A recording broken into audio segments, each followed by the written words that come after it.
Hi, Iowa. State Auditor Rob Sand here. We need to have a conversation about the state of the state budget. It is, frankly, a fiscal time bomb right now. Here's what it looks like over the next few years. And I want to say that we are using the same as always state budgeting principles when we talk about this. The same single concept that we are focused on right now is one that my predecessors used. That concept is simply avoiding the use of one-time money for ongoing expenses. So where are we? We're in the middle of a fiscal time bomb, plain and simple. We received over $3.7 billion of extra money from the federal government over the last few years.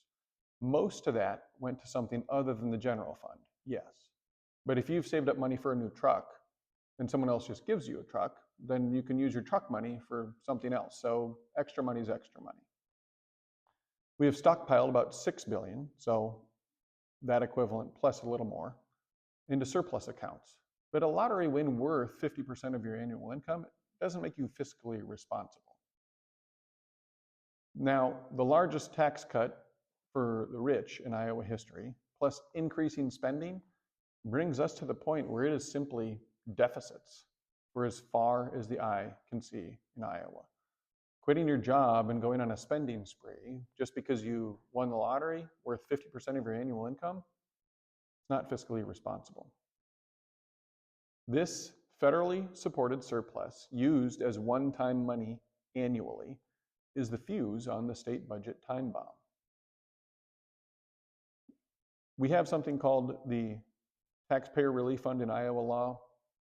I'd like to suggest seeing how it's being used. A different title. Basically the Politician Relief Fund.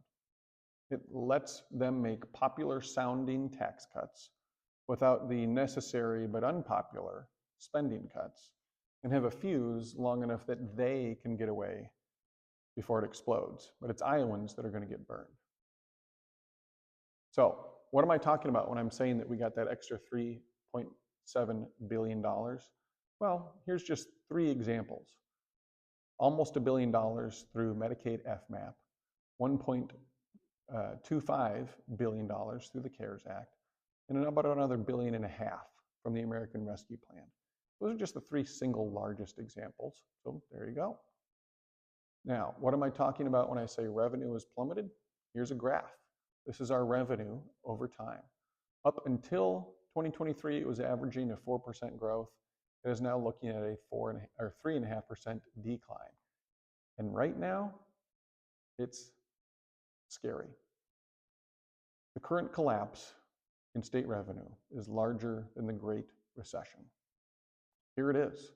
These first numbers, that's the Great Recession, fiscal year 09 and 10.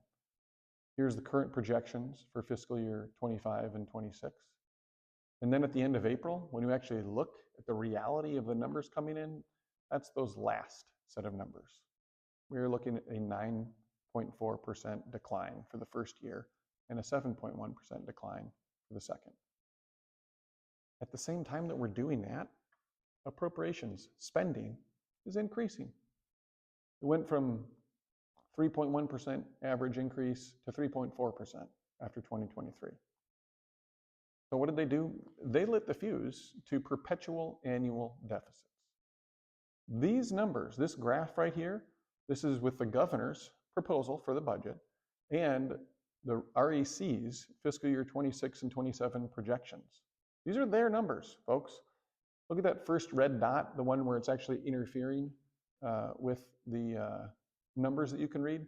That's the Great Recession. Look at how that pales in comparison to what we are talking about right now.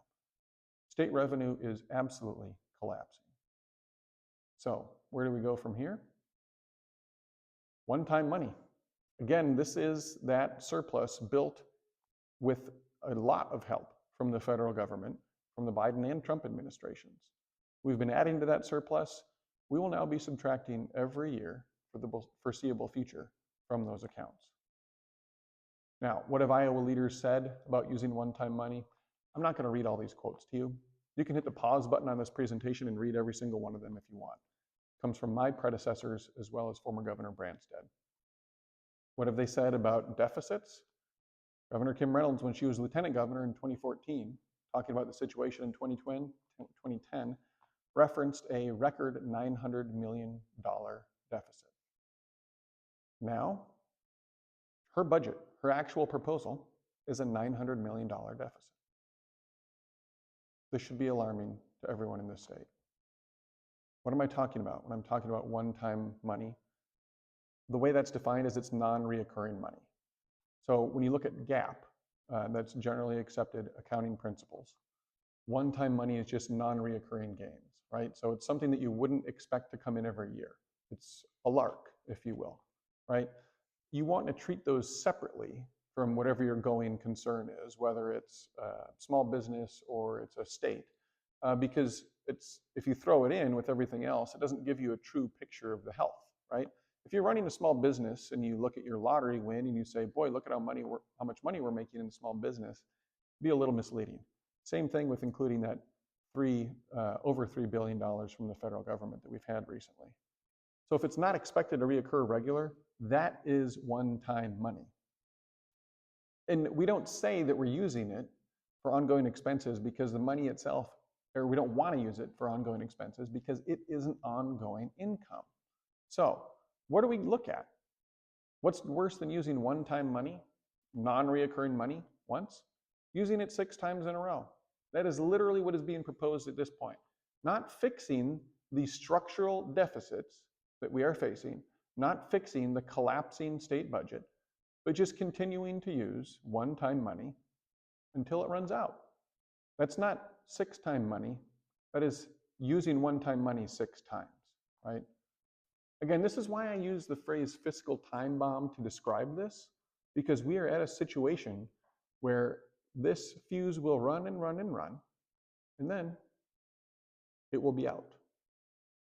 And that will be that. Where does the money come from for our state budget? Take a look. I think this is important to think about. 40% of it from our income tax, 35% of it from sales and use tax, the rest from an assortment of other spots. I wanted you to have this information so you can be thinking about this. Where does it go? More than half of it to education. 45% K through 12, 12% other education. So take a look at these things and think about where we are going to be in 5 years, in 6 years, in 7 years. The bottom line is right here in front of you. Tax cuts, mostly for the wealthy, plus spending increases, have led to a collapsing state budget with record deficits. Politician Relief Fund is just the fuse on Iowa's fiscal time bomb. They'll get away before it explodes, but Iowans are going to get burned. We have a lot of serious work to do to right the ship in the state of Iowa. Thanks for listening. Reach out if you've got any questions.